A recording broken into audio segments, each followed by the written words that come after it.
The sound hit before anyone could process it, not the beep of a monitor, not the clatter of a dropped instrument tray.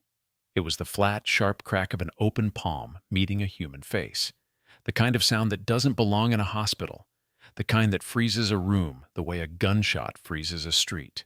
23 people in the emergency department of Mercy General Medical Center stopped what they were doing at exactly 7:42 a.m. on a Tuesday in October. Dahlia didn't fall. That was the first thing anyone would remember afterward. Not the sound, not the man who made it, but the fact that she didn't fall. She was small, maybe 5'4", wearing navy scrubs that were a size too large. Her dark hair pulled back in a low knot so plain it bordered on institutional. She had been standing at bed 7, wrapping a compression bandage around the left forearm of a 60-year-old contractor named Pete, who had sliced himself on a cabinet edge at his job site.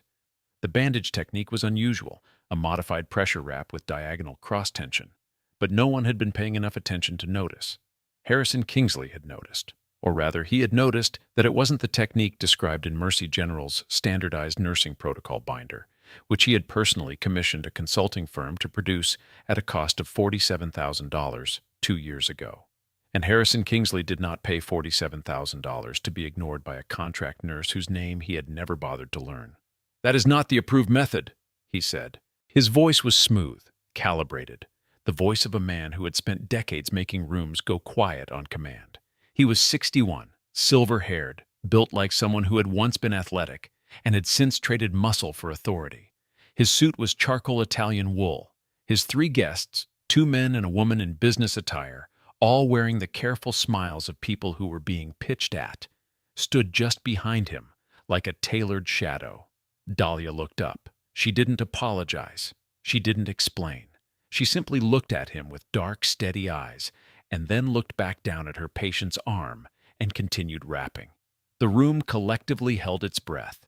Kingsley stepped forward, 1 step, 2, until he was close enough that she could have counted the threads in his lapel. "I'm speaking to you." He pulled the clipboard from her hands with the casual ease of someone who had never once considered that the object might not belong to him. "Sir," she said, and her voice was quiet, almost toneless. "The patient has lateral compartment pressure buildup. Standard protocol wrapping increases distal ischemia risk in this presentation." Kingsley stared at her. The clipboard hung in his hand. Something flickered behind his eyes. Not uncertainty, not quite, but the brief electrical impulse of a man who has just been spoken to in a language he didn't expect from a source he had already dismissed. Then he set the clipboard down on the supply cart beside him, straightened his jacket, and looked at the 3 people standing behind him with an expression that managed to be both apologetic and contemptuous at once. "This," he said pleasantly, "is precisely the problem I was describing on the way up. We bring in contract staff with no investment in our standards, no accountability to our systems. The wrap is correct for this patient," Dahlia said, still quiet, still not looking at him. The slap came without warning. 1 motion, his right hand. The sound was flat and hard and wrong in every possible way that a sound could be wrong, inside a place that existed to heal people. Pete, the contractor, flinched back against his pillow. Holly, a 24-year-old nurse 3 beds down, made a sound that wasn't quite a word. Caleb, a 15-year veteran in his 50s who had seen a considerable amount in his career, went very still. Dahlia's head turned with the impact. A strand of hair came loose from her knot. She stood there for a moment, 1 second, 2, with her face angled slightly to the left, looking at nothing. Then she slowly turned back. She didn't touch her face. She didn't look at Kingsley with tears or rage or the particular expression of someone calculating their next move. She looked at him the way you might look at a weather forecast, registering information, nothing more. "Get out," Kingsley said, and his voice had dropped to something quieter and more dangerous than before. "Get out of my hospital, and if I see you in this building again, I'll have security remove you." The room was silent. 23 people, none of them speaking, none of them moving, all of them breathing very carefully. Dahlia reached for the compression bandage, still unfinished, and set it precisely on the supply tray beside Pete's bed. She picked up her badge from the counter where she'd laid it during the wrap. She turned and walked toward the department doors without hurrying. She didn't look back. The doors swung shut behind her. Kingsley smoothed his jacket again, turned to his guests and said, Now, shall we continue the tour? As if a thermostat had been adjusted and nothing more. Holly stood frozen beside a medication cart with her hand still half raised. Caleb had looked back down at his patient chart. Carter, the charge nurse supervisor, a compact man in his early 40s whose loyalty to Kingsley was the open secret of the floor, allowed himself a small, satisfied exhale and picked up his radio. Nobody in that room knew that in 47 minutes, every single one of them would wish they had spoken. But the thing about 47 minutes is that it passes whether you want it to or not. The hallway outside the emergency department had the particular fluorescent blankness of hospital corridors everywhere, a light that flattened everything and hid nothing. Dahlia walked through it without changing her pace, turned left at the fire door, and stopped in the alcove beside the linen supply room where the camera angle was blind. She stood there for approximately 3 seconds. Then she inhaled, slow, controlled, the kind of breath that doesn't begin in the chest, and exhaled through her nose. Her hands were steady at her sides. If you were watching her face for a reaction, you would have found almost nothing. A faint tension along the jaw, a quality of alertness that was oddly inconsistent with the situation, because most people who have just been struck in the face look shaken, and Dahlia looked focused. She checked her watch, 7:44 a.m. She had 6 weeks of recorded data in a device the size of a thumb drive, currently secured inside a medication tray she had left in an unlocked cabinet on the 3rd floor 20 minutes ago. She had a contact who was expecting a status update at 0800 hours. She had a timeline, and the timeline had not budged. She pulled her hair back into its knot, tucked the loose strand, and walked toward the patient ward. But Holly found her in the supply closet at 7:58 a.m. refilling the gauze cart. "I'm so sorry." Holly's voice came out too high, too fast, with the particular quality of someone apologizing for something they feel complicit in. She was 24 and had been working at Mercy General for 11 months, and she still believed, in the specific way that young nurses believe, that hospitals are fundamentally places of decency. Nobody should have, I should have said something. He was standing right there, and the investors were all watching, and It's all right, Dahlia said. "It's not all right. It's really not all right." "I know." Dahlia set a roll of gauze on the shelf with precise alignment. "But you did nothing wrong, Holly." Holly opened her mouth and then closed it, because something in the way Dahlia said it, not reassuring, not dismissive, just flat and certain, like a statement of operational fact, made further argument feel somehow beside the point. She watched Dahlia straighten 2 more items on the shelf with a specific, unconscious economy of movement, every adjustment landing exactly where it was needed without any searching or correction. The kind of efficiency you only develop through years of working in spaces where precision was not optional. Holly left. She wasn't sure why, but the feeling that stayed with her was not quite sympathy. It was something closer to the unsettled awareness of having stood in a room that was larger than it appeared. Caleb found her at 8:12 a.m. He didn't approach immediately. He had spent 15 years in nursing, the last 8 at Mercy General. And before that, he had spent time in places he didn't discuss, except occasionally when a patient came in with a particular kind of wound pattern or a particular kind of silence that recognized itself. He stood at the end of the corridor near the break room and watched Dahlia push the medication cart toward the patient ward with her head down and her pace steady. When she passed within 6 feet of him, he said, very quietly, "Bravo, Mike." 10 years? She didn't stop walking. She didn't turn her head. The cart kept moving at the same speed, but her right hand, which had been resting on the cart's push bar, shifted almost imperceptibly, the edge of her index finger tapping once, twice, against the metal frame. A rhythm that wasn't accidental. Caleb watched her continue down the hall. He turned back to the break room and poured himself a cup of coffee that he didn't drink, and stood there with a thoughtful expression that was not quite recognition and not quite confirmation, but somewhere between them in the space where veterans store the things they know without being able to prove. At 8:20 a.m., Carter found Dahlia at the nursing station and handed her a printed form with the particular satisfaction of someone delivering a punishment they have been authorized to impose. "Building services request," he said. "Basement storage reorganization, Unit B. You're on it until noon." Dahlia took the form, looked at it briefly, Understood. Good. Carter smiled, which did not improve his face. Consider it a lateral reassignment. Mr. Kingsley wants you out of patient-facing areas for the remainder of the day while your contract review is processed. What review? The one that determines whether you're retained. He took back the clipboard and tucked it under his arm. You understand. Performance concerns. He walked away. Dahlia folded the form once along its center crease, precisely without any wasted motion, and went to find the elevator. In the basement, the storage units were a maze of aging metal shelving, cardboard boxes, and the accumulated physical history of a hospital that had been operating for 31 years. The task she'd been assigned was real, in the way that pointless punishments are real. There was indeed inventory to reorganize, and it was indeed tedious, and Carter had indeed structured it to waste exactly the hours he most wanted her out of sight. What Carter hadn't accounted for was the way Dahlia moved through the space. She assessed the room in approximately 8 seconds, ceiling height, shelving load distribution, floor plan logic, the most efficient path sequence. Then she started. The boxes she moved correctly.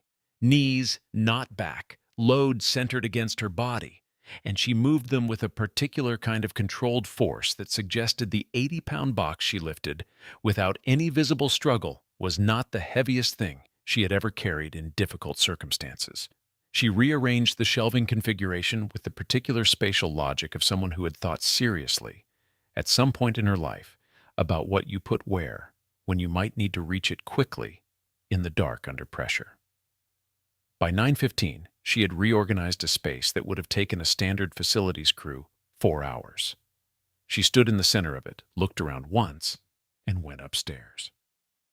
Before we go further, if you're new here, hit that subscribe button and ring the notification bell right now, because what this quiet little nurse is about to do in the next 30 minutes will make your jaw drop. The people in that ER think they just watched someone get humiliated. They have no idea they're about to witness something that will change every single one of them forever. Don't miss what comes next. The patient in bed 12 of the general ward was named Ezra. He was 68 years old, a former Army infantryman who had served 2 tours in Vietnam and 1 in the Gulf, and who had the particular quality of stillness that some veterans develop. Not peace, exactly, but the practiced ability to occupy a space without requiring anything from it. He had no family listed on his intake form. He had a knee replacement scheduled for the following morning, and a roommate who watched game shows at high volume, and whom he had not spoken to in the 2 days since his admission. Dahlia stopped at his bedside to check his pre-op chart at 9:22 a.m. She flipped through the pages, noted 2 medication interactions that weren't flagged, made a notation, and was about to move on when he said, without opening his eyes, "You're moving quieter than usual." She paused. "You notice that?" "Always notice." He opened his eyes, pale blue, clear despite his age. "Doc moved like that. My field doc, 1968. Never heard him coming either." He looked at her more carefully. "Sorry. I know you're a nurse." "It's all right," she said for the 2nd time that morning. But this time, something in her expression shifted. Not much, just a fraction, the way a door opens inward by a few inches and then stops. She looked at the medication interaction she'd noted, and then at the man who had spotted her the way veterans spot each other sometimes, across categories and decades and every disguise that time and circumstance can apply. "Your chart shows they're giving you metoprolol and verapamil concurrently before surgery," she said. "That combination puts pressure on your cardiac conduction system under general anesthesia. I'm going to flag it for your surgical team." Ezra studied her. "Most nurses don't catch that," he said. "Most people don't catch a lot of things," she said, and moved to the next chart. He watched her go. After a moment, he settled back against his pillow and said to himself quietly the word he had accidentally used before, "Doc," and did not correct it. Soak. At 9:47, Kingsley led his 3 investors through the pediatric ward with the confidence of a man who had memorized his own sales deck.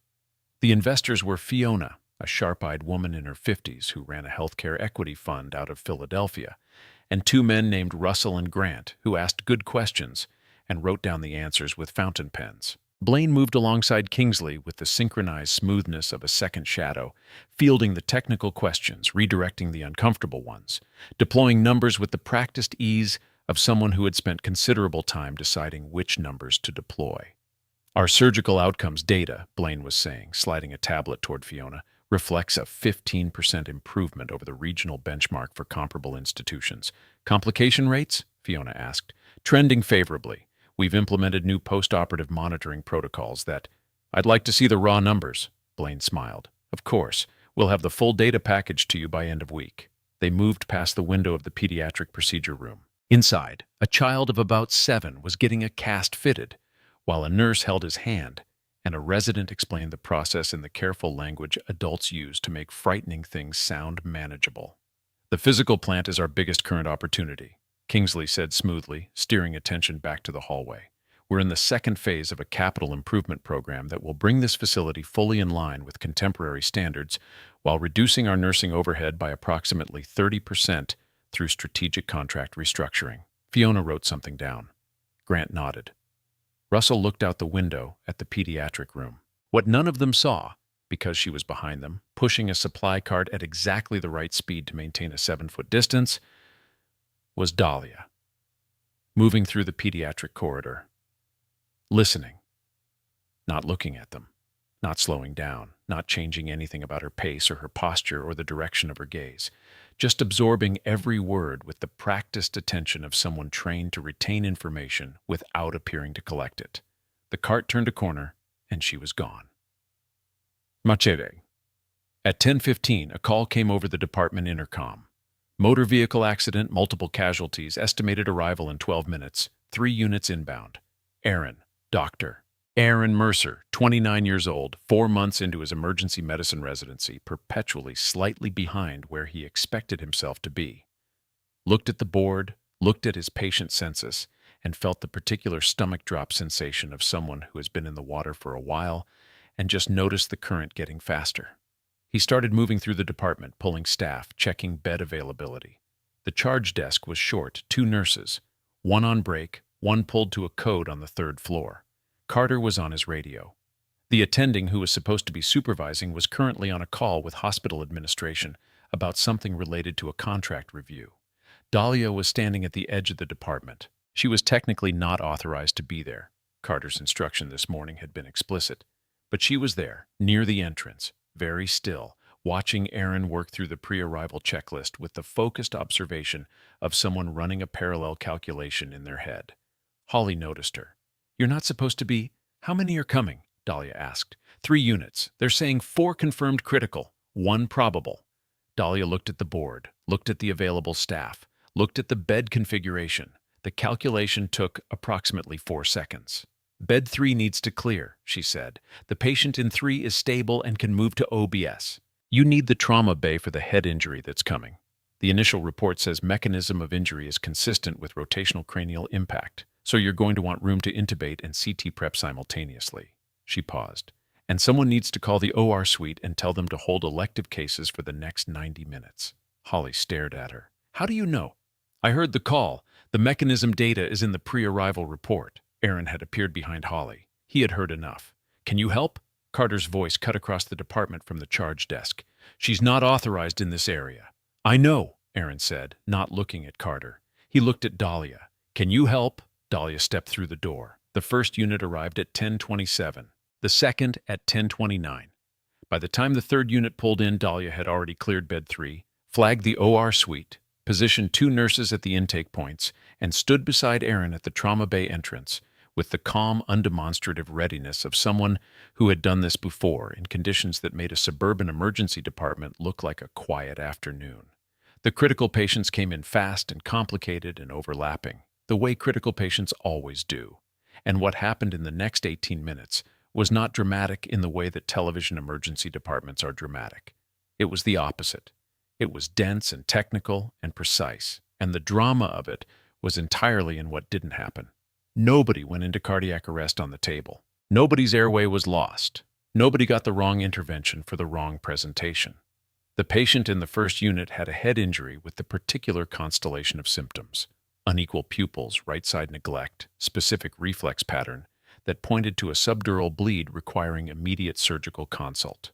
Aaron was moving toward a standard concussion protocol when Dahlia appeared at his left shoulder, not touching anything, and said very quietly, "Check the pupils again. Left is blown." He checked. She was right. He called the surgical consult. The patient in the second unit had an abdomen that looked clean on initial assessment.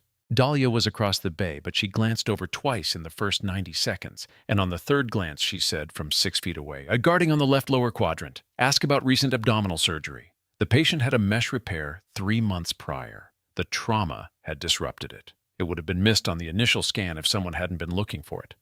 Nobody said anything about this out loud while it was happening, because there wasn't time. And in high acuity situations, people who are working don't stop to discuss where the help is coming from. You just receive it and keep moving. By 10:45, all 5 patients were stabilized and routed. The department exhaled collectively. Aaron stood at the sink washing his hands and stared at the drain for a long moment. Dahlia was already gone. She had walked out the same way she came in, without announcement, without transition, without a word to anyone. And when Carter arrived at 10:48 to tell Aaron that the unauthorized contract nurse needed to be formally removed from the premises immediately, Aaron looked at him for a moment, and then looked back at his patient board and said, "Give me a minute," in a tone that indicated the minute might be somewhat longer than 60 seconds. Mr. Carter's response over the next hour was the kind of institutional retaliation that doesn't technically break any rules because it never quite becomes a single definable act.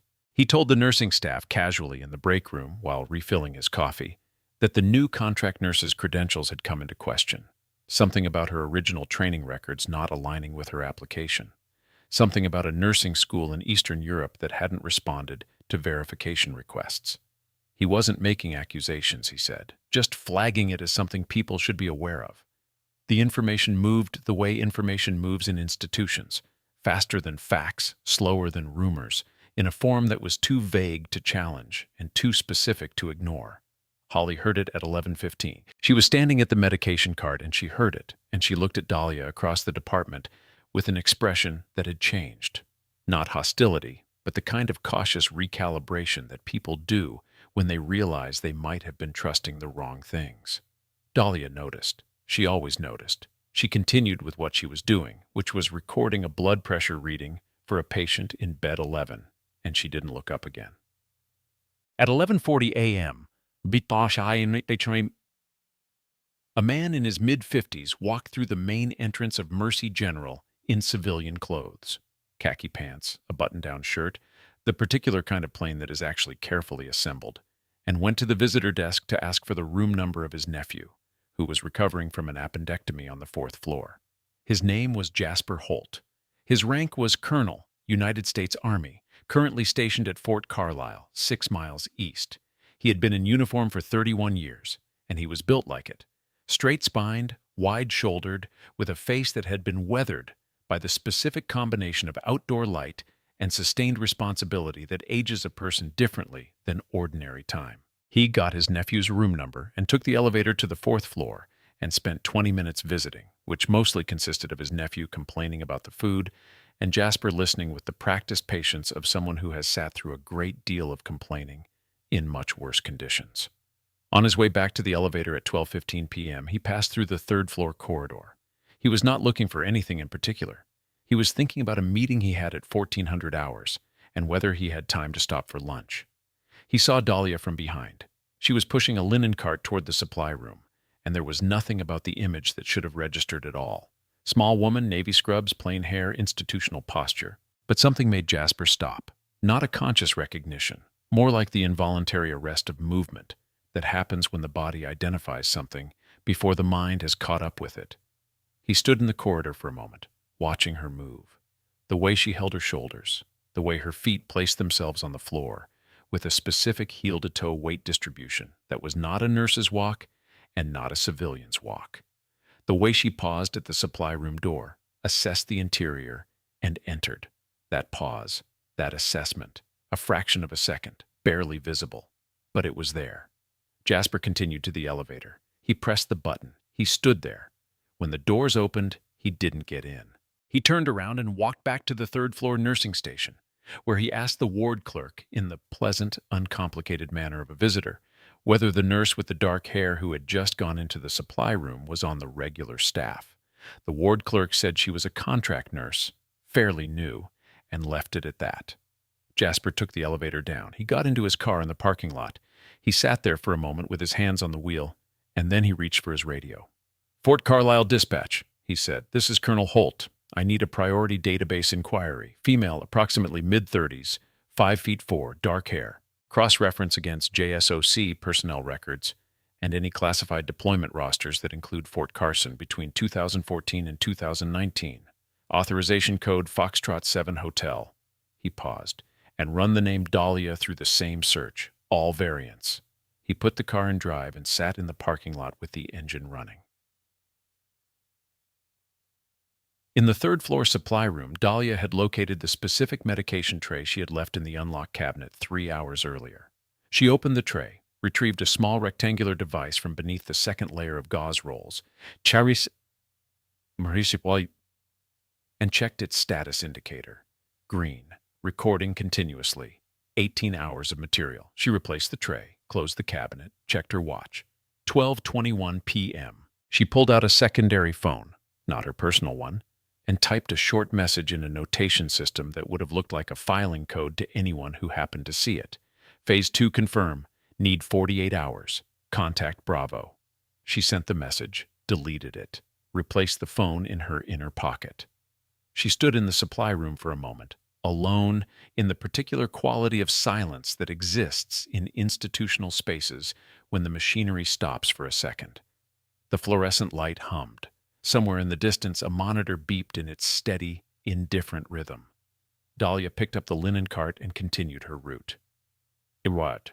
At 12:53 p.m., Kingsley was in his office on the 6th floor, conducting what he called a strategic alignment session, and what was actually a meeting in which he told people what he had decided while creating the impression that they had participated in the decision.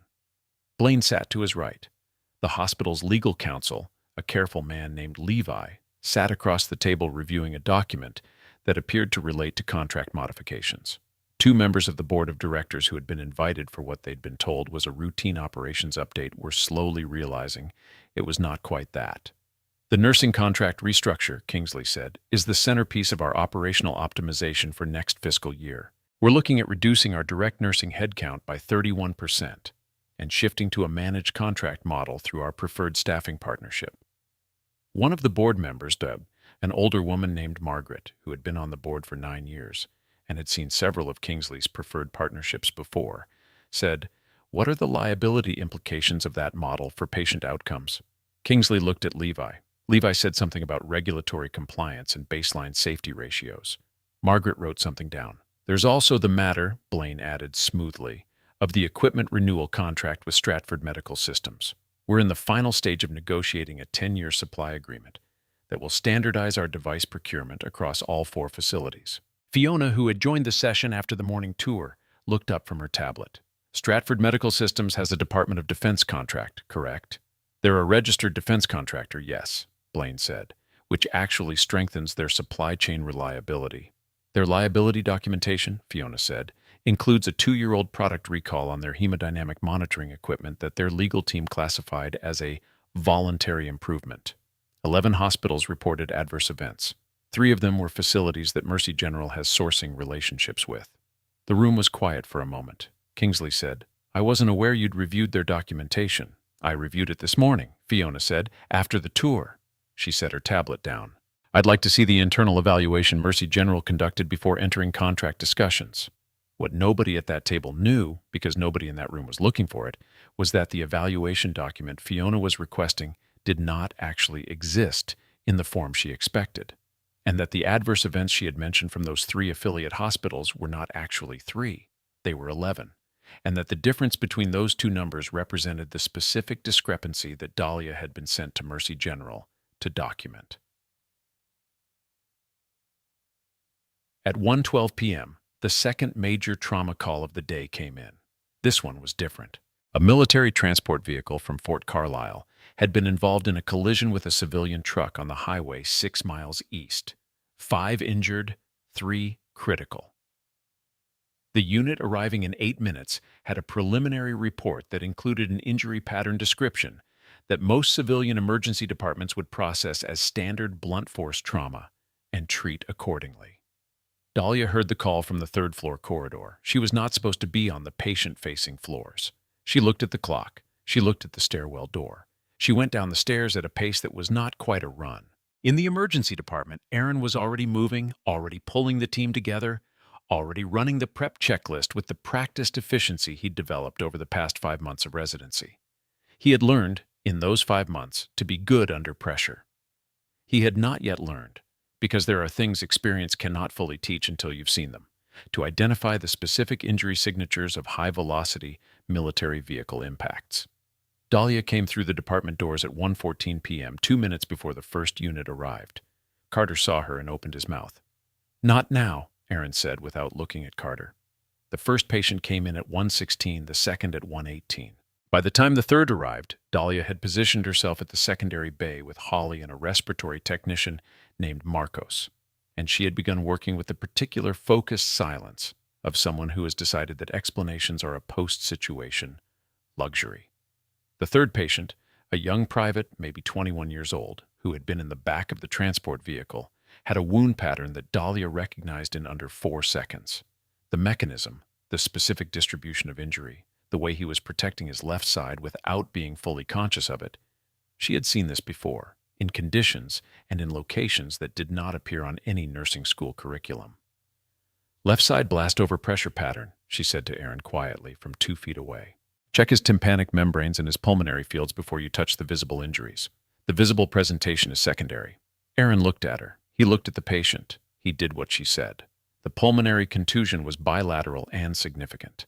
It would have been masked by the more dramatic surface presentation for another 12 to 15 minutes, long enough for a well-intentioned standard intervention to worsen it materially. He caught it because she told him where to look. The next 14 minutes were dense and technical and produced the result that they needed to produce. 5 patients, 5 stabilized outcomes, no loss of airway, no missed critical pathway. When the last patient was settled and the department breathing again, Aaron found himself standing at the trauma bay entrance looking at Dahlia, who was writing a note on a form she had no official authorization to be completing, with the specific handwriting of someone who had written a great deal in field conditions. Compact, precise, every character formed with economical clarity. "Where did you train?" he asked. She finished the notation, set the pen down. "It was a long time ago," she said. "The pulmonary contusion notes are on the chart. You'll want to flag it for your attending." She walked out. Aaron stood there. Holly appeared at his shoulder and said very quietly, as if she were telling him something she wasn't fully comfortable knowing. "She knew the military vehicle injury pattern before they told us what kind of vehicle it was." Aaron said nothing for a moment. Then, "I know." Btch Carter's response this time was not casual break-room conversation. He went directly to the 6th floor. He knocked on Kingsley's office door, entered without being invited, and said, "The contract nurse is back in the department. I have it on record that she was explicitly removed from patient-facing areas, and she's been in there twice this afternoon running unauthorized interventions." Kingsley looked up from a document he was reviewing with Levi. His expression did something small and cold. "What's her contract status?" "Technically still active until the review board meets, which isn't until next week. Accelerated. Sir, if we process termination before the review board—" "I didn't say terminate. I said accelerate." Kingsley looked back at his document and pulled her access badge. "If she can't get through the security doors, we don't have to argue about where she is." Blaine, who was at the window looking at the parking lot, said without turning, "Her paperwork may be the issue anyway. I had legal look into it this morning. Her training documentation has some irregularities. Eastern European institution, possible credential discrepancy." Levi looked up briefly. "Do you want me to initiate a formal credential inquiry?" "Start the process," Kingsley said, "and get immigration services on the phone. I want to understand what our options are." Carter left the room and took the elevator back down. He did not notice as he passed the 3rd-floor corridor on his way to the department, the door of the supply room opening behind him. He did not see Iris, Dr. Iris Kwan, head of emergency medicine, who had for 6 weeks managed the careful, bureaucratic performance of being head of a department without appearing to be complicit in anything, reach out and pull that supply room door closed with the deliberate care of someone who had been standing on the other side of it for approximately the past 4 minutes. "Dr. Mashi's still with us?" "Good. Because what just happened is only half the story. The real question isn't what Dahlia can do. The question is why she's been hiding it all this time. And the answer is going to hit harder than anything you've seen so far. Subscribe if you haven't. And make sure your notifications are on. The next 10 minutes are the ones you came here for. At 2:48 p.m., Iris found Dahlia in the small office off the medication room that the charge nurses used for documentation. Dahlia was filling out a patient observation log. Iris closed the door behind her, sat down across the desk, and for a moment neither of them said anything. "Colonel Holt called the department line 40 minutes ago," Iris said. Dahlia continued writing. "He didn't ask for you by name," Iris said. "He asked for the head of emergency medicine, and he said he was making a routine inquiry about a contract staff member. He was very professional about it." "He's good at professional," Dahlia said. "He identified himself, his rank, his unit." Dahlia set the pen down. She looked at Iris with the same level, diagnostic quality of attention she had been deploying all day on things that were not people. "What did you tell him?" "That the staff member in question was a routine contract hire whose background was being reviewed by administration." Iris paused. "He said, 'Thank you,' and hung up." The two women sat with that for a moment. "He recognized me," Dahlia said. "It wasn't a question. He would have, wouldn't he? He served with the unit before my deployment. He's seen the briefing materials." She picked up the pen again, then set it back down. "It complicates the next 48 hours. How much?" "I needed Kingsley to make his move on the Stratford contract before we had enough to close the financial chain. If Holt makes contact with the base intelligence office before I'm ready." She stopped, recalculated. It might actually work. Iris looked at her. "You're adjusting in real time." "That's the job." Iris stood. At the door, she paused with her hand on the handle and said, "Carter is moving to pull your access badge. Effective end of shift." "I know. You have until 5 p.m. "I know." Dahlia looked at the patient log she had been completing. "I need you to do something." "What?" "The security cameras in the emergency department. Routine maintenance cycle. Schedule it for 4:30 to 5:30 p.m. Iris studied her for a moment. "Routine maintenance," she said. "Yes."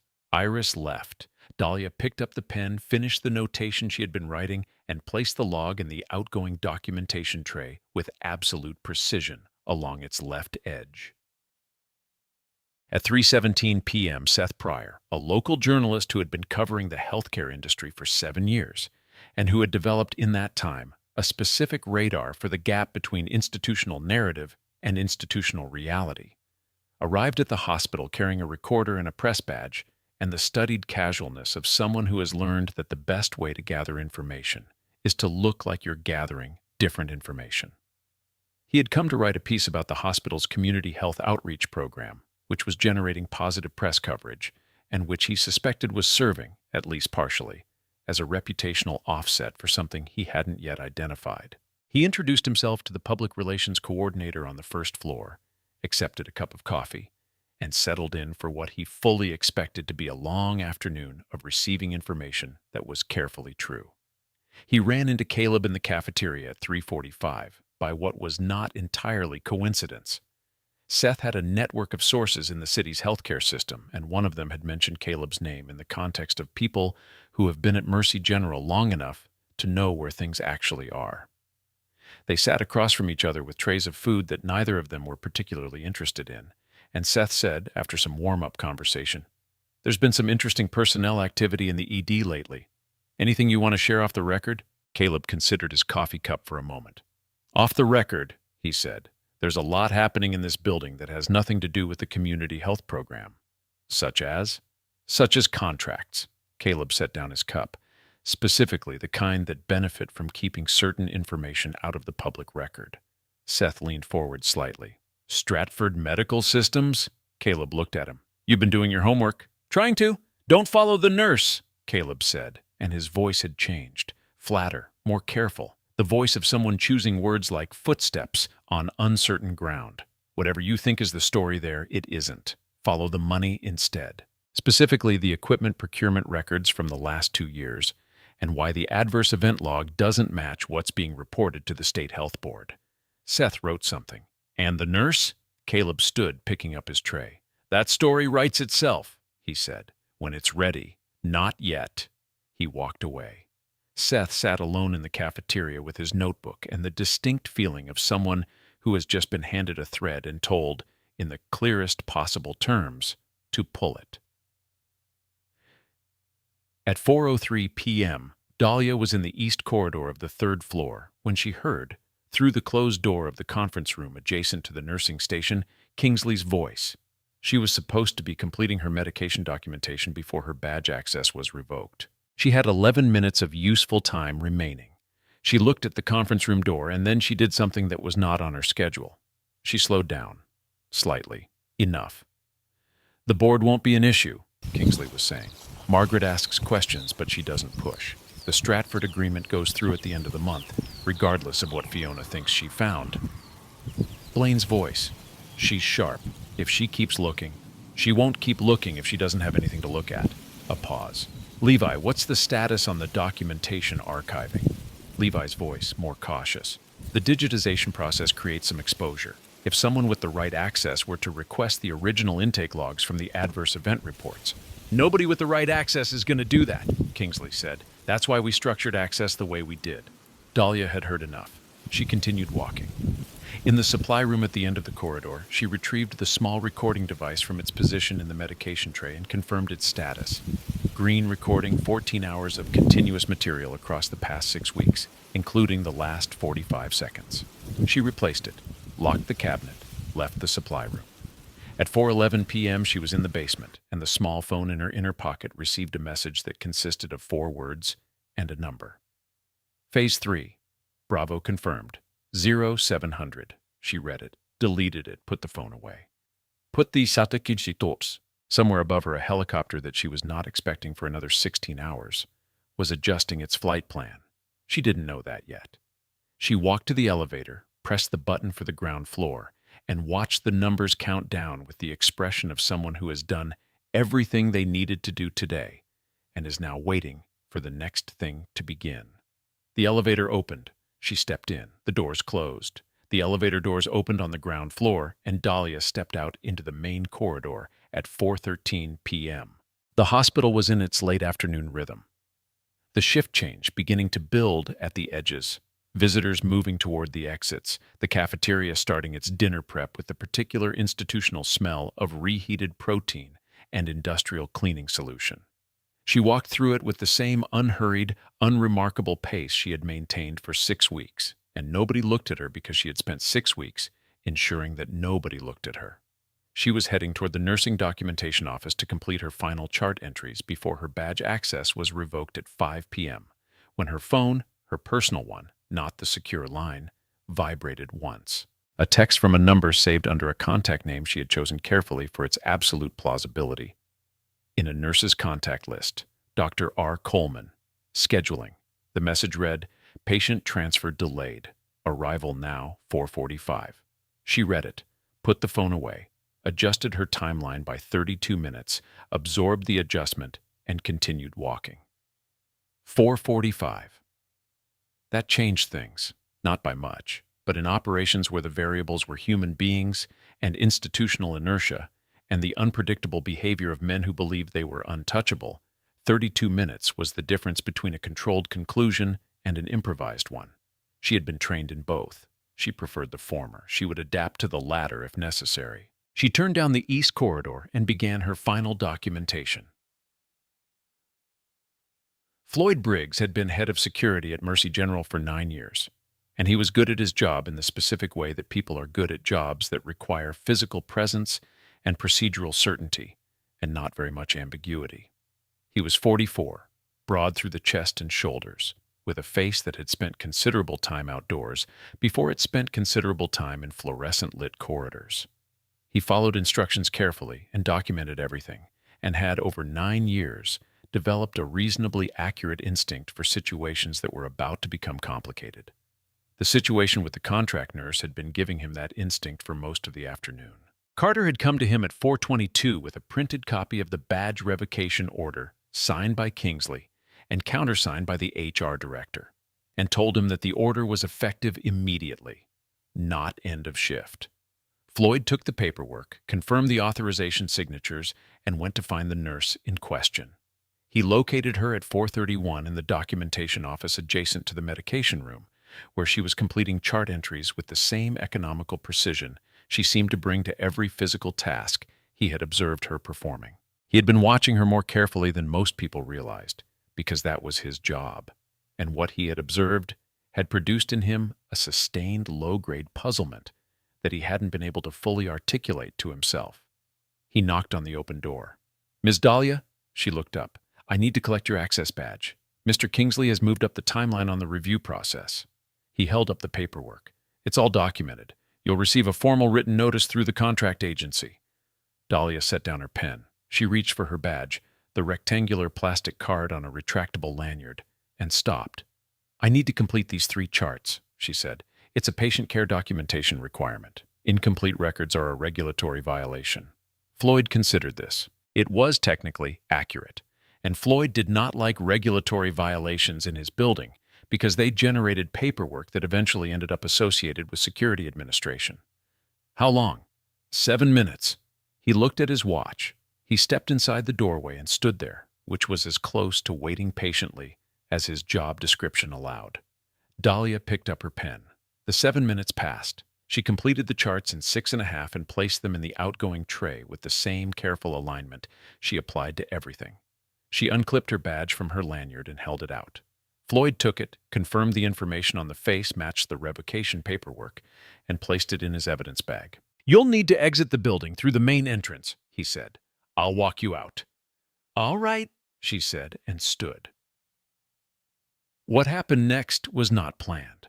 This was important to understand later when people reconstructed the sequence of events in the way that witnesses always do, with the retrospective certainty that every moment had been building toward a conclusion that felt, in hindsight, inevitable. The truth was simpler and more contingent. Floyd placed his hand on Dahlia's shoulder to guide her toward the door, the practiced professional gesture of someone who escorts people out of buildings for a living.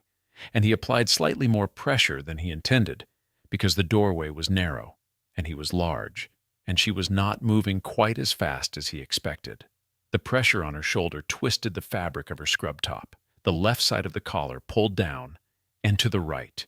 It exposed approximately 3 inches of her right shoulder, the curve where the deltoid meets the trapezius, and the edge of a marking that existed, until that moment, under every layer of her professional disguise. The marking was not decorative. It was geometric and precise, a series of concentric shapes with embedded lines, and a small dense symbol at its center that would mean nothing to most people in the world, but meant something very specific to the people who had been briefed on it. A unit designation, an operational classification. The kind of mark that certain people, in certain roles, carried to identify themselves to each other in circumstances where verbal identification was not possible. Floyd didn't recognize it. He saw it, registered it as a tattoo, and continued moving. Iris, standing in the hallway 6 feet away, because she had positioned herself in the hallway 6 feet away at 4:32 p.m.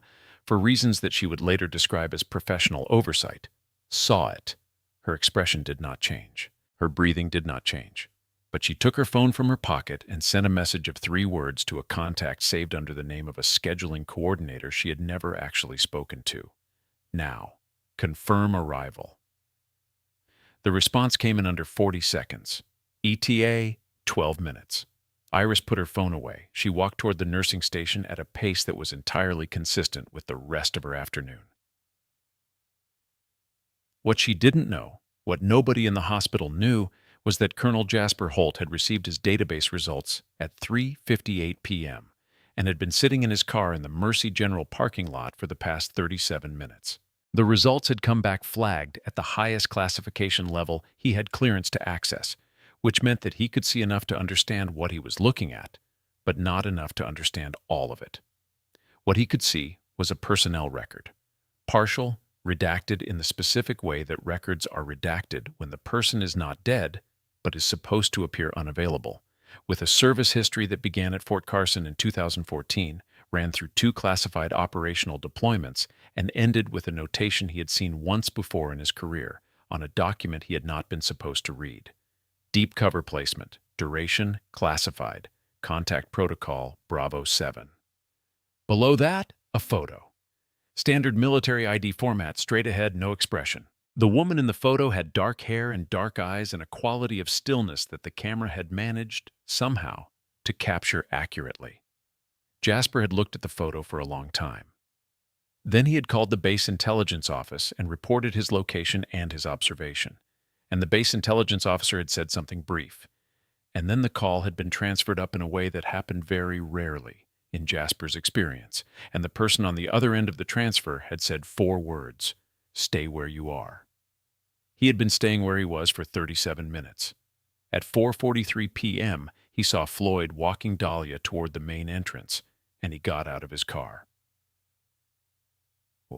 The main entrance of Mercy General had, at 4:43 p.m. on a Tuesday in October, approximately 16 people in it. Visitors arriving and departing, 2 orderlies with a wheelchair, a woman at the reception desk, a maintenance worker near the automatic doors, Seth Pryor at a chair near the entrance with his recorder running and his notebook open, and Fiona, who had been sitting in the lobby for the past hour reviewing documents on her tablet after excusing herself from Kingsley's 4th-floor meeting with the stated intention of making calls.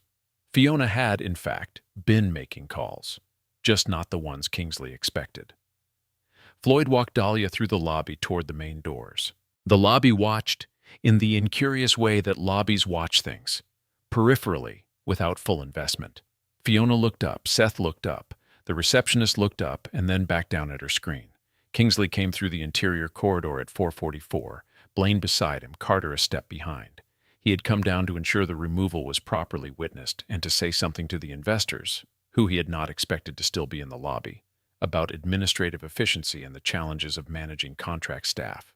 "Good," he said when he saw Floyd walking Dahlia toward the exit. He addressed this to Blaine and to no one in particular, in the tone of someone checking an item off a list. Dahlia stopped. She stopped not because Floyd stopped, but because she turned, a single, deliberate pivot on her left foot, and looked at Kingsley directly, the way she had not, at any point in the past 6 weeks, looked at anyone she was supposed to be invisible to. Kingsley looked back. He was expecting the face of someone diminished, a contract worker who had lost her job, who was being walked out of a building, who had been slapped in front of 23 witnesses this morning and had done nothing. He was expecting a confirmation of the order of things as he understood them to be. What he saw instead was something that took him a moment to process, because it didn't fit the template. Her face was calm, not resigned. Calm. There is a difference. Resigned is when you have stopped fighting. Calm is when you are finished needing to. "Mr. Kingsley," she said. Her voice was the same quiet register it had been all day. "I'd like you to stay in the building." He blinked. "I beg your pardon? I'm asking you not to leave." She held his gaze. "I'm asking nicely." The lobby had gone still in the way that spaces go still when the temperature of a situation changes and everyone present registers the change before they can identify it. Kingsley looked at Floyd. Floyd was looking at Dahlia with an expression that had shifted from professional neutrality toward something more alert. "Floyd," Kingsley said, "please escort." The sound arrived first. A distant thudding that built rapidly, the heavy, rhythmic percussion of rotor blades at low altitude, growing from background noise to something you felt in your chest before it was fully audible. The automatic doors of the main entrance slid open, and through them came the sound at full volume, and through the glass wall of the lobby entrance they could all see it, a UH-60 Blackhawk in military livery, descending toward the hospital parking lot at an angle that was not casual and not accidental. It touched down in the far section of the parking lot at 4:46 p.m. The rotors slowed, but did not stop. The door opened. Chuan Tung Raymond stepped out. He was in full uniform, Class A, not field dress, which told anyone who understood military protocol exactly what this visit was. You wore Class A when you were making a formal statement. 2 military police personnel followed him, and behind them 2 individuals in civilian suits who carried themselves with the particular contained authority of people who worked for agencies that preferred not to advertise their names. The lobby watched through the glass in absolute silence. Raymond walked across the parking lot toward the main entrance with the measured pace of a man who has never once hurried toward anything that wasn't on fire. He was 62, lean, with close-cropped gray hair, and the kind of face that had been looked at by a lot of people in difficult moments and had never offered them anything except clarity. He came through the main entrance. He stopped 3 feet inside the doors. He looked at the lobby. He looked at Floyd. He looked at Blaine. He looked at Kingsley. And then he looked at Dahlia. He brought his right hand to his forehead in a salute that was not the casual two-finger gesture of a man acknowledging a subordinate, but the full, formal, held position salute of a senior officer honoring someone to whom honor is owed. He held it for 3 full seconds. "Major," he said, "mission accomplished." The lobby made no sound at all. Dahlia returned the salute. Precise, correct, unhurried. And then something happened that nobody in the lobby, not Kingsley, not Blaine, not Seth, not Fiona, not Floyd, not Carter, not Holly, who had come into the corridor behind the charge desk and could see through the glass partition, had been prepared for. The fabric of Dahlia's scrub top, still displaced from Floyd's earlier contact at the shoulder, shifted slightly as she raised her arm. The right shoulder was visible. The tattoo, the marking, the symbol that Jasper Holt had been trying to confirm for the past 3 hours, fully exposed under the lobby lighting. Colonel Jasper Holt, who had come through the main entrance 30 seconds ahead of Raymond and had been standing near the reception desk, looked at it. His right hand came up. Not quite a salute, something more involuntary than that, the beginning of a physical response that his body initiated before his command gave the order. "Go scalpel," he said, and his voice came out rougher than he probably intended. "Fort Carson, 2014 through 2019. He looked at Raymond, then back at Dahlia. He stopped, recovered. "I saw the unit briefing materials, before Yemen." "I know," Dahlia said. "You were in the rotation. We were told—" He stopped again. "I know what you were told," she said, quietly. No accusation in it. The lobby had the quality of a room in which everyone has stopped breathing by agreement. Floyd was looking at his hand, the hand that had touched her shoulder, that had applied the pressure that had displaced the fabric, with an expression that was not quite horror and not quite shame, but was in the territory between them. Fiona had set her tablet face down on her chair without looking at it. Her eyes were on Dahlia. She was running calculations, visible on her face, the way financial calculations sometimes are on people who think in numbers, and the calculation she was running was arriving at a conclusion that would take several phone calls to fully process. Seth had his recorder in his hand. He had turned it on without deciding to. Kingsley had not moved. His face had undergone a series of transitions in the past 45 seconds, the particular visible process of a man whose understanding of his own situation is being revised in real time at a speed he cannot control. He looked at the soldiers. He looked at the 2 people in civilian suits. He looked at Dahlia. He sat down, not in a chair. He simply sat down on the edge of the reception desk because his legs had made a unilateral decision, and nobody stopped him because everyone in the room was occupied with their own version of the same recalibration. 18 months, Dahlia said. The lobby listened. $412 million in fraudulent defense procurement contracts. Stratford Medical Systems falsified adverse event reporting, 11 deaths classified as unrelated complications in facilities that share sourcing agreements with this hospital. She looked at Kingsley steadily. And the original whistleblower, a purchasing administrator named Gloria Reyes, who submitted an internal complaint 14 months ago, whose contract was terminated 48 hours after she filed it, whose subsequent job applications were systematically blacklisted through your HR network. Kingsley's mouth opened, closed. "I have 18 hours of recorded material," Dahlia said. 18 hours, starting 6 weeks ago and ending— She checked her watch. 11 minutes ago. From her inner pocket, she produced the recording device, small, rectangular, the size of a thumb drive, and placed it on the reception desk with a precise, unhurried movement. Raymond looked at the device, then at Kingsley, then at the 2 people in civilian suits who moved forward without being told. The next 20 minutes were, in the clinical sense, efficient. Levi, the hospital's legal counsel, arrived from the elevator at 4:52 p.m., took in the scene. Raymond's uniform, the MPs, the civilian investigators, Kingsley at the edge of the reception desk with the face of a man trying to find a version of this that still worked, and quietly asked one of the investigators whether his client had a right to counsel before any questioning. The investigator told him that was a very reasonable question, and that the answer was yes, and that the questioning would occur at a federal facility rather than a hospital lobby, and that he was welcome to accompany his client. Levi looked at Kingsley. Then he looked at the recording device on the reception desk. He closed his briefcase and said he would meet them there. The MPs approached Kingsley. The procedure was quiet and without theater. The restraints applied with professional brevity, the required language spoken at standard volume, the exit route through the lobby's side door arranged in advance. Kingsley walked. He didn't speak.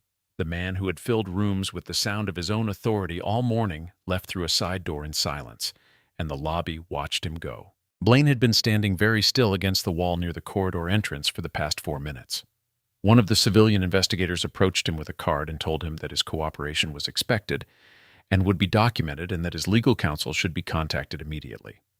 Blaine took the card with both hands, which were not entirely steady. Carter had disappeared.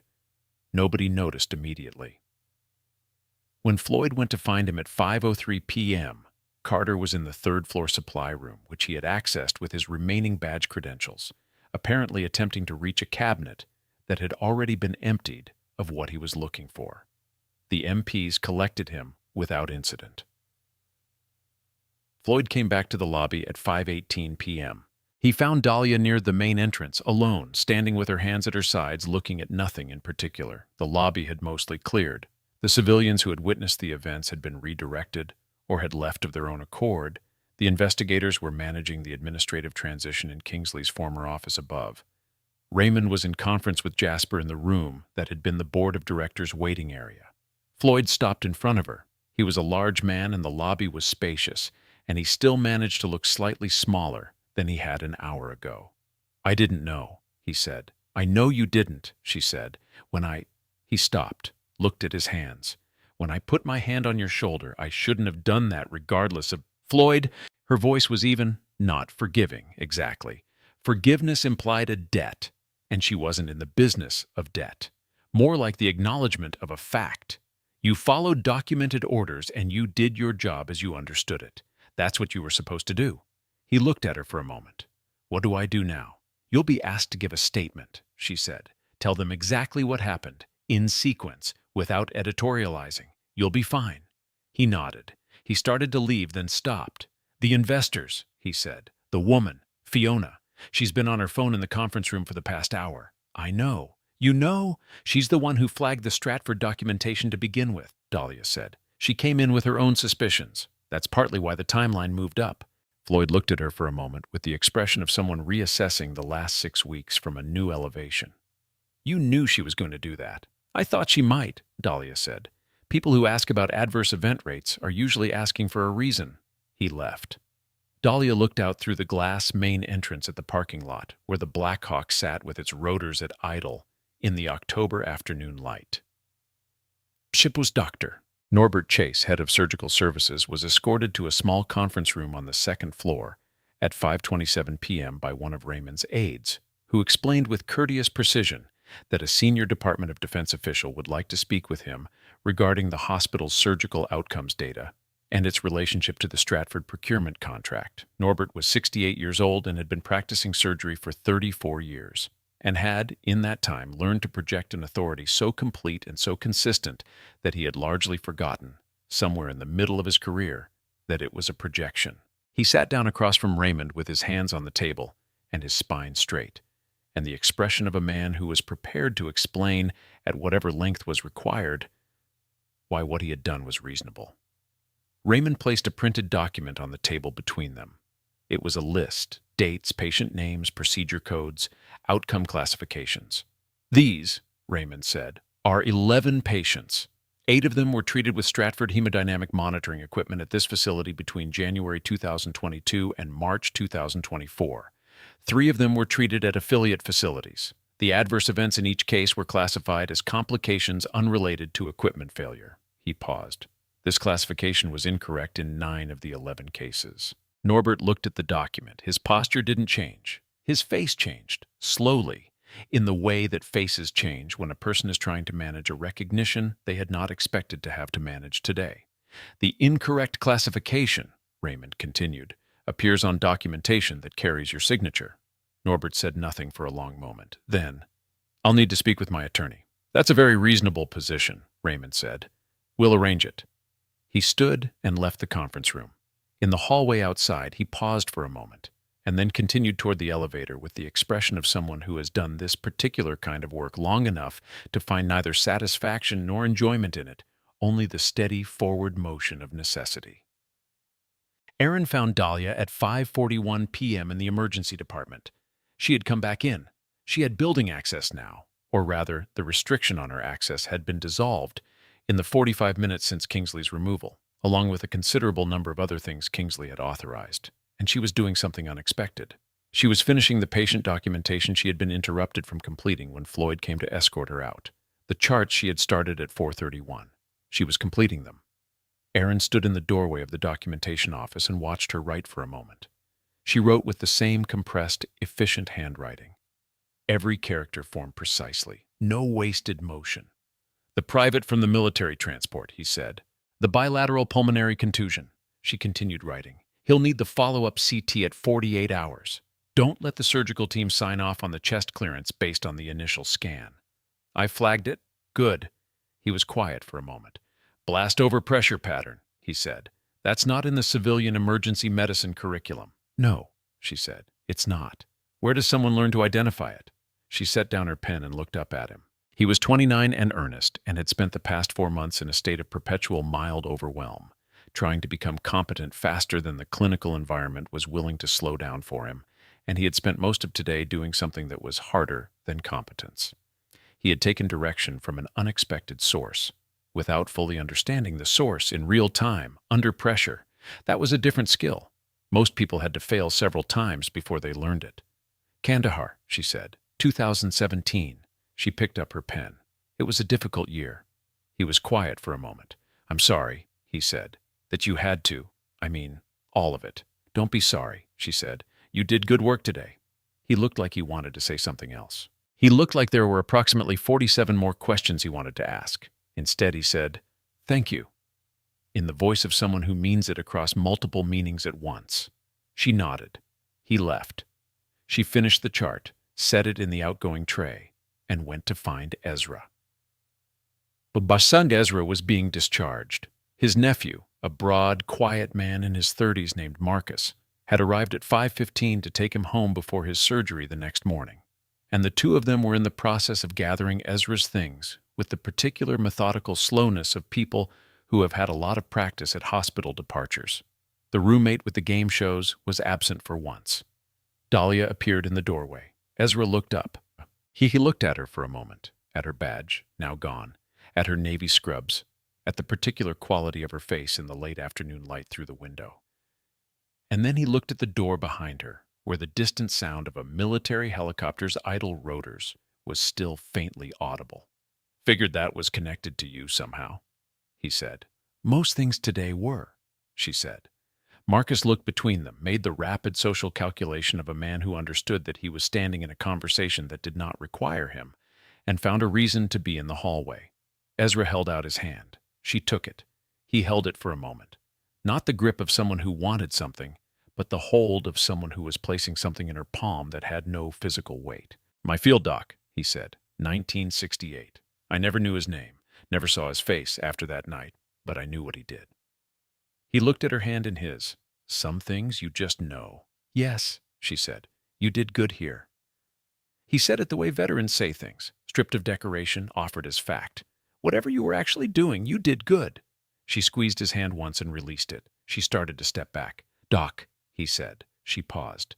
"Don't let them put you somewhere quiet for too long. People like you, the world needs you moving." She looked at him for a moment with an expression that was not quite a smile, and not quite something else, but was in the territory between. Then she stepped back from the doorway and was gone. Ezra lowered his hand to the bed. He looked at the window. After a while, Marcus came back in and picked up the overnight bag, and Ezra stood carefully and followed his nephew toward the elevator without looking back. In the parking lot at 6:02 p.m., Caleb was leaning against the side of his car with his arms crossed and his face tilted toward the sky in the way of someone who is not looking at anything but is aware of everything. He heard Dahlia's footsteps before he saw her. "You knew from day one," she said. It wasn't an accusation. "Third day," he said. "You carried a medication tray up 3 flights of stairs instead of taking the service elevator. muscle distribution in your forearms, and the way you looked at the exit routes every time you entered a new room. He glanced at her. Old habit. Same. How long were you Bravo Mike? 7 years. 1 deployment, 2 long cover assignments. She looked at the helicopter. You? 8 years, before the knee went. He said it without self-pity, the way you'd say any fact about weather or geography. What I do now is what I can still do well. So, he shrugged, the patients here aren't nothing. No, she said. They're not. He was quiet for a moment. Then, the kid today, Aaron. He's good, she said. Yeah. Caleb looked at his shoes. He's green, but he's good. He takes direction without making it about him. That's harder than most people think. I know. You could have told him where you learned what you learned, in general terms. He'll figure it out, she said. The good ones always do. Caleb unfolded his arms and held out his hand. The handshake he offered was not a civilian handshake. It was the specific grip of people who have operated in the same vocabulary without ever meeting. She returned it exactly. Wherever they're sending you next, he said. Yeah, she said. He got in his car. She stood in the parking lot and watched him pull out, and then she turned back toward the building. Holly was waiting near the main entrance. She had been waiting for approximately 20 minutes, standing slightly to the side of the door, in the way of someone who isn't sure whether they're supposed to be there, holding a hospital-issue coffee cup with both hands, as if it were providing warmth on a night that wasn't cold. I wanted to, she started, and then stopped, because she had rehearsed this, and the rehearsed version suddenly seemed insufficient. I'm sorry. About this afternoon, when Carter said, You don't need to apologize, Dahlia said. I believed him. For about 40 minutes, I believed him. Holly looked at the cup. I should have trusted what I actually saw. What you saw was confusing, Dahlia said. That was by design. Still, Holly looked up. I shouldn't have let one person's story override everything I'd already observed. Dahlia looked at her. Remember that, she said, not as a lesson about today, as a practice. Trust what you observe. Go back to the direct evidence before you accept the narrative. She paused. That's good medicine, and it's good thinking. Holly absorbed this. Then, the generals. Is there a unit that... I'm asking whether... She stopped, took a breath. I'm asking whether the kind of work you do is something that can be applied for. Dahlia looked at her for a long moment. How old are you? 24. How long have you been a nurse? 11 months. Dahlia considered. Spend 3 more years here, she said. Get your trauma certification. Build the clinical base until it's reflex, not recall. And... She glanced toward where Raymond had been. Ask the general that question directly. He's still in the building. Holly blinked. I should just walk up to a general and ask? If you can't do that, Dahlia said, you can't do the job. Holly looked at the door. About. Then she squared her shoulders slightly, a small, unconscious adjustment towards something straighter, and went back inside. Dahlia watched her go. If this story got you, if you felt every single second of what just happened in that parking lot, drop a comment below. Tell us, did you see the twist coming? Share this with someone who needs to hear it today. And stay with us through the ending, because the final 60 seconds are going to leave you with a question that'll keep you up tonight. Raymond was in the former board waiting area with Jasper and Iris and 2 of his aides, working through the procedural handoff with the efficiency of someone who does not leave logistics to chance. When Dahlia came in, the room rearranged itself around her arrival in the specific way that rooms do when someone of operational significance enters. Not deference exactly, but a reorientation of attention. Raymond looked at her. The recording device has been handed to the JAG investigators, he said. They're requesting a formal debrief at the base at 0700 hours tomorrow. Understood? Fiona. He glanced at one of his aides. Has already provided a separate statement to the civilian investigators regarding the Stratford documentation. Her fund is initiating a full audit of the procurement chain. He paused. The adverse event discrepancy you identified, the gap between 3 and 11 cases, and that's the thread that opens the wider contract fraud investigation. Gloria Reyes, Dahlia said. We have her contact information. She'll be notified tonight. Iris, who had been standing near the window with her hands clasped, and the expression of someone who has been holding a considerable amount of information in place for a very long time, exhaled slowly. The board is meeting tomorrow morning, she said. Emergency session. I've been asked to serve as interim administrator pending the full review. She looked at Dahlia. I'm going to need the full documentation protocol for everything you flagged in the last 6 weeks. It's in the device, Dahlia said, and there's a duplicate set in the secure file that your contact at the base intelligence office already has access to. She looked at Iris steadily. You know what to do with it. I do, Iris said. Raymond reached into the breast pocket of his uniform and produced a folded document, a single page, sealed with a classification marking that most people in the room were not cleared to read. He held it out. Dahlia took it, unfolded it, read it. She refolded it and put it in her pocket. Thank you, sir. Major. He held out his hand. The handshake he offered had in it the specific weight of a senior officer who has sent people into difficult places and received them back, and knows in the way that only experience can teach the difference between what those people look like going in and what they look like coming out, and why the gap between the two deserves acknowledgement. The mission required everything you gave it. It usually does, she said. Jasper stepped forward. He held out his hand, and his handshake had in it something slightly different. Something older, the recognition of one long-service soldier for another, across the specific distance of rank, and the specific closeness of shared experience. Fort Carson still talks about Kandahar, he said. People who were there. They don't use your name because they don't know your name, but they know the story. It was the job, she said. It was more than the job. He held her gaze. You know it was. She said nothing, but she didn't disagree. At 6:47 p.m., Fiona came out of the conference room where she had been on the phone for the past 90 minutes. She looked slightly older than she had at 9 a.m., the particular aging of a hard afternoon, but her eyes were clear and her posture was intact. She found Dahlia in the corridor and stopped in front of her. The procurement chain, Fiona said. The adverse event data. I had fragments. My fund had flagged Stratford as a marginal investment 2 years ago based on the recall documentation. I came in today thinking I might find confirmation of what I already suspected about their product liability exposure. She paused. I didn't think I'd find this. You asked the right questions, Dahlia said. That's what started the clock. Fiona was quiet for a moment. Gloria Reyes, she said, the purchasing administrator. Yes, I want to know what she's doing now, and whether she needs support. She looked at Dahlia directly. Not institutional support, personal. Dahlia held her gaze. I'll pass that along. Fiona nodded once. She went back toward the exit. At the door, she paused without turning around. Whoever authorized what you did here, she said, made the right call, and walked out.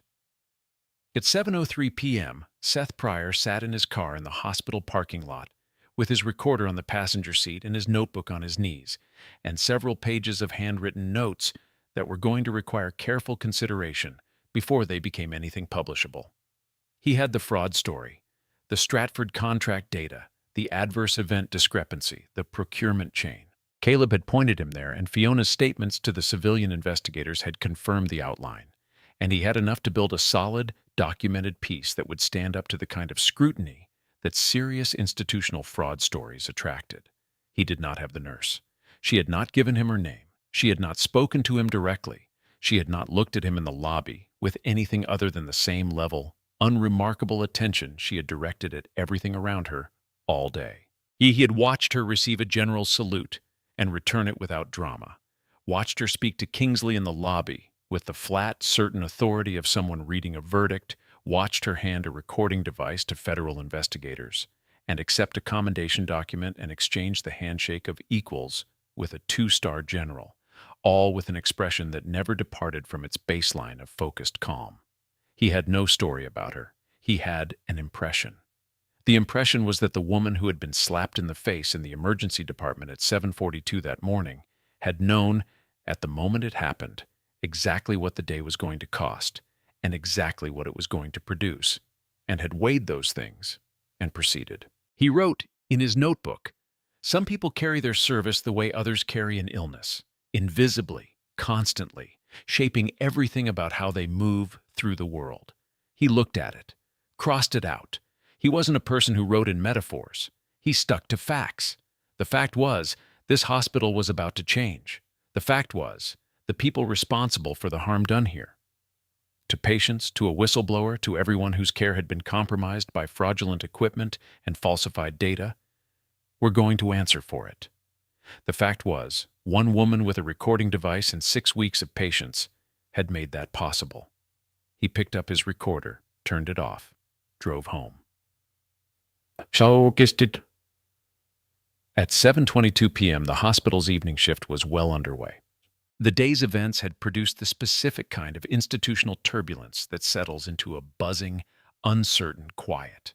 People doing their jobs with greater care than usual, conversations conducted at slightly lower volume, the particular atmosphere of a building that has been shaken and is now finding its level again. The emergency department was running clean. Aaron was on his second patient of the evening shift, a chest pain presentation that he was working through methodically, flag by flag, in the way he had watched someone else work through 5 critical cases that morning.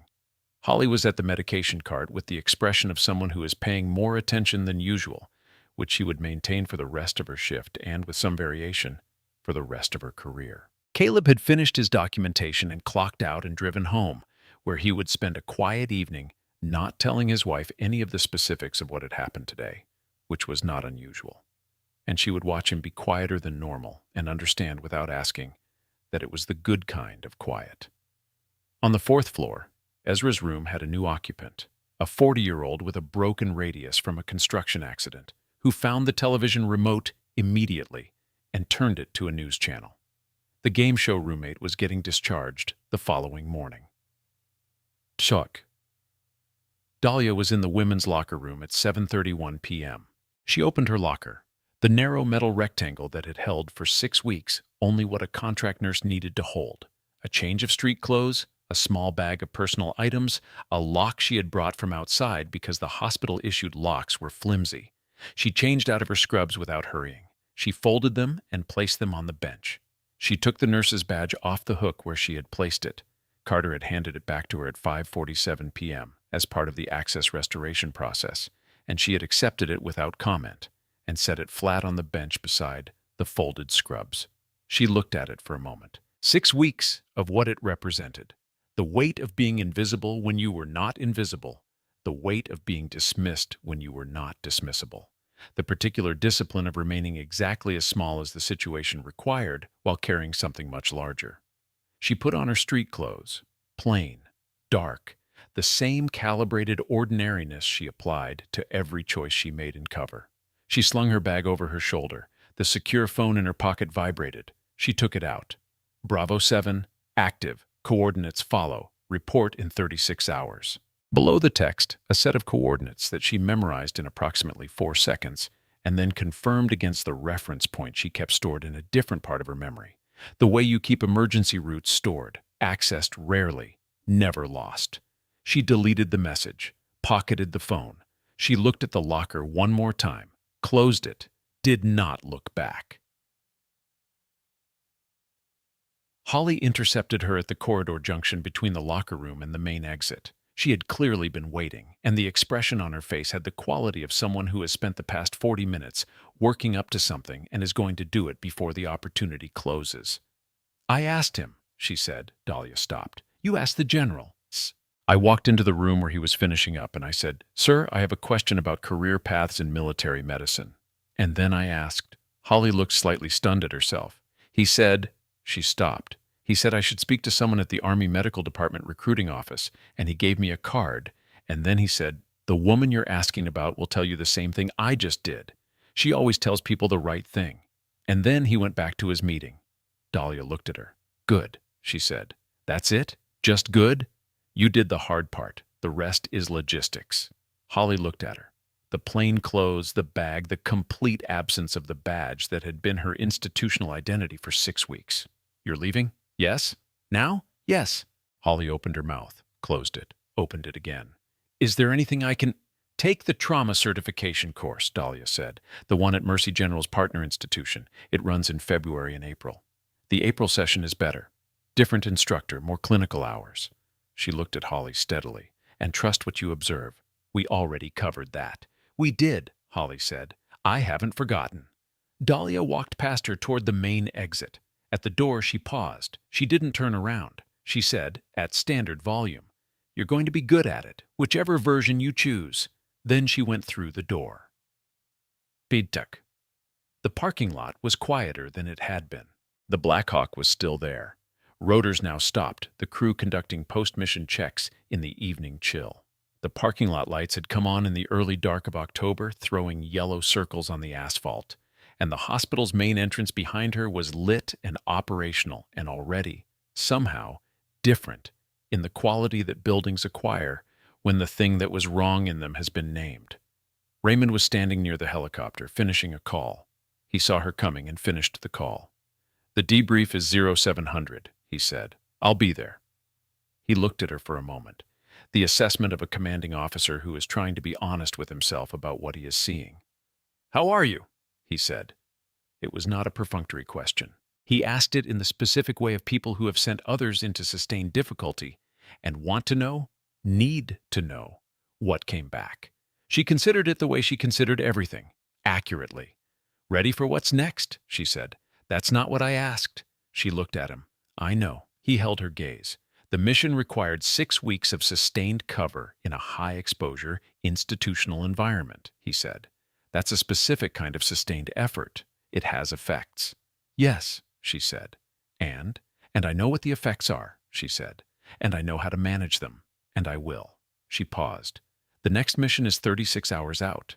He looked at her for a long moment. Then he nodded, once, in the particular way of a senior officer who trusts his people to know themselves and also watches them carefully for the moments when self-knowledge fails.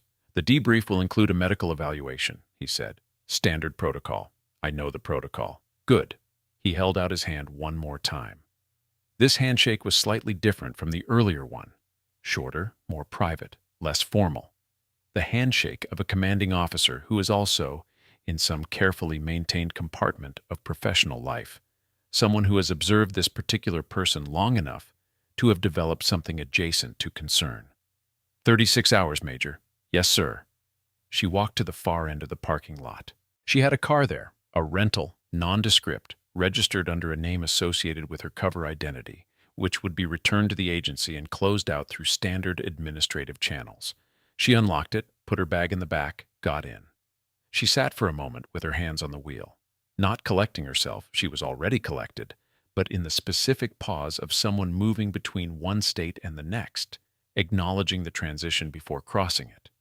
Then she put the car in drive and pulled out of the parking lot of Mercy General Medical Center without looking back at it, and the hospital disappeared in her rearview mirror as she turned onto the main road, and the October evening closed around the ordinary dark of a drive towards something that had not started yet. At 9:44 p.m., Colonel Jasper Holt sat at his desk at Fort Carlisle. On his monitor was a file. The classification header was red and carried the code he had been authorized to access since the base intelligence officer had upgraded his clearance level at 1700 hours. The file was not long. Classification documents rarely are. They carry only what is necessary and no more. Subject: Dahlia. JSOC personnel record. Partially declassified for operational review. Service history: Fort Carson, 2014 through 2019. Combat deployment: 2 operational theaters. Long cover assignment, duration classified.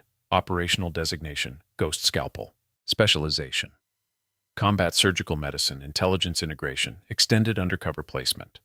Commendations: 3. 2 classified, 1 partially visible.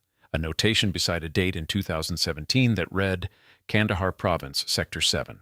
Extraction under direct fire conditions. Personnel recovered, 9. Personnel lost, 0. Personal injuries sustained. 3. Return to active status at own insistence within 48 hours. Below that, a photo, the same one he had looked at in the parking lot that afternoon. He looked at it now, in his office, in the quiet of a military base at night, with the particular quality of attention that soldiers give to the faces of people who have done the things that most people cannot imagine doing, and have continued afterward to get up and do the next thing. He closed the file. He looked at his window, the dark outside, the light reflecting back, the base grounds beyond. Somewhere on a road, somewhere in this state, a rental car was driving toward a motel or a safe house or an airport. And in it was a person who had spent 6 weeks being nothing in order to stop something, and who would spend 36 hours resting before becoming nothing again somewhere else.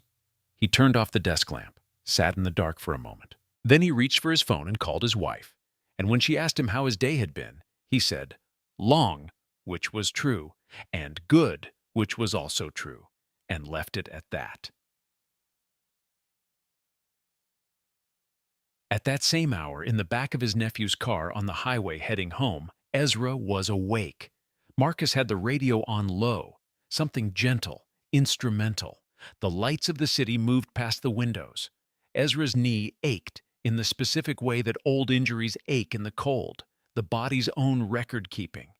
He was thinking about the field doc from 1968. He was thinking about what it meant that some people chose repeatedly the kind of work that put them between harm and people who couldn't protect themselves from it. Not because they had to, because when they looked at the world and calculated what it needed and in what they could give, the calculation kept coming out the same way. He looked at the highway lights moving past. There are soldiers who never truly leave the field, he thought. They just change what they're wearing. He said it out loud, quietly, to nobody in particular. Marcus glanced in the rearview mirror. "You say something, Uncle Ezra?" "Nothing," Ezra said. "Just thinking." He looked back at the lights. After a while, he closed his eyes. His knee ached, and the radio played something low and steady. And somewhere on a different road, moving in a different direction, a person who had gone 6 weeks without being called by her real name or her real rank or her real designation was driving through the same October night, carrying the same October dark, already thinking about the next thing that needed doing. Exactly the way she always had, exactly the way she always would.